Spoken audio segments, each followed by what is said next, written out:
Oh, hello. Thanks for tuning in. My name's Rob Tart. This is my cow Fluffy, and you're watching Pie's Perspective. All right, Fluffy, we gotta go. People are waiting on us. Fluffy? A farmer from a village in France named Gripperie Saint-Symphorien.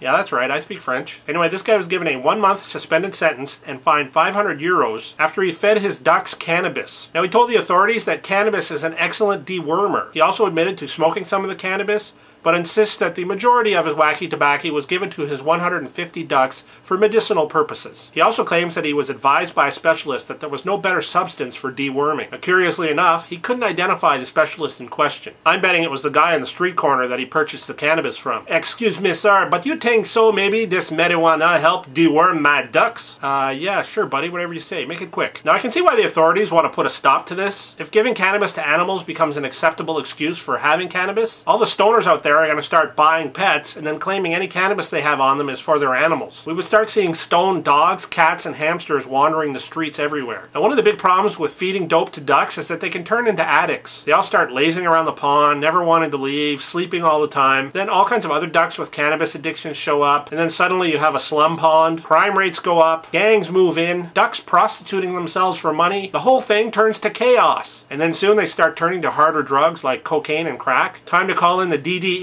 the Duck Drug Enforcement Agency. Set up some sting operations to get these ducks off the street or the pond. Wonder what the side effects are of eating a duck that has subsisted on a diet of cannabis. And you think you get sleepy after eating turkey.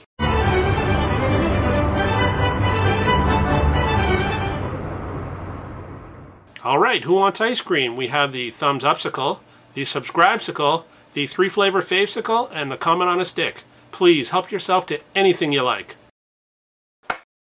A Boise, Idaho woman named Christina Ross posed as a doctor in a downtown bar. Now, she didn't pose as a doctor to impress men. She did it to dupe women into having their breasts examined. As it turns out, big surprise, Christina's real name is Christopher, a man posing as a woman. Now, the she-male would introduce himself to the victim, and apparently he had very good medical knowledge. Now, the victims falling for this ruse agreed to have a breast examination, which took place right in the bar. Now, as part of this ruse, Chris Cross would give the victims the phone number of a real licensed plastic surgeon. This proved to be his downfall. The staff at the medical office became alarmed after receiving multiple calls to confirm non-existent appointments. So in the end, this is just a guy disguised as a woman doctor who tried to find a creative way to touch women's breasts. I guess the more traditional techniques just weren't working for him. You know, buy her a drink, talk about your yacht, ask her to go home with you, then deal with the rejection. I guess he wasn't aware that if you get yourself a girlfriend, you eventually will get access to her dirty pillows. I guess he could have just walked up to random women and started grabbing, but the only thing that would probably get him is a slap, a good beating by bouncers, and some jail time. I gotta wonder about the women who fell for this. If you actually believe you're talking to a doctor, at least insist on having the examination done at their office. Some other signs that someone examining your breasts may not be a real doctor: when you expose your breasts for the examination,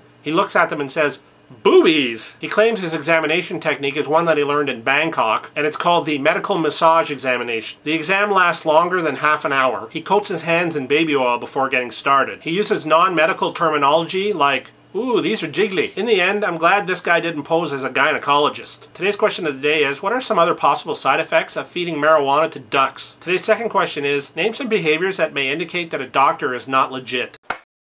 Anyway, that's all I have for this week. Thanks for tuning in. And remember, it's not necessarily right or wrong. It's just my perspective. All right, Fluffy, can we go now? I'm getting kind of tired. Hya, mule, hya. Hello, Fluffy. Hello. Anyway, this guy was given a 1-month suspended sentence. Excusez, you think so? Maybe the marijuana helped deburst. Excusez, you think so? The marijuana maybe helped deworm my canard? If giving cannabis, then all kinds of other ducks with marijuana. I wonder what the side effects are of eating a duck that has subsisted. I wonder what the side effects are of eating a duck that has subsisted on I wonder what the side effects are of eating a duck that has subsisted. I guess the more traditional techniques just weren't working for.